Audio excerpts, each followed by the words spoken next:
Hello everyone and welcome back to another video from Apps Academy.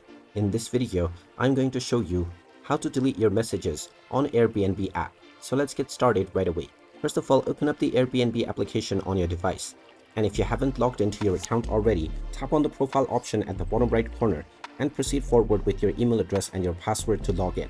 Once you have been logged in and taken into the Explore page, you will be able to find various different listings that you can book or reserve. Now, if you wish to delete any messages that you have received, you will find your messages within the Messages button at the bottom right corner. Go ahead and tap on it, and this will now show you all of your messages that you have received. If you wish to delete any message, you will simply need to long press on this message, and you will see the delete or the trash can icon. Go ahead and tap on it, and now this message will be deleted. You can also tap on multiple messages after long pressing on one and select multiple messages to delete them all at once. And there you have it. That is how easy it is to delete your messages on Airbnb.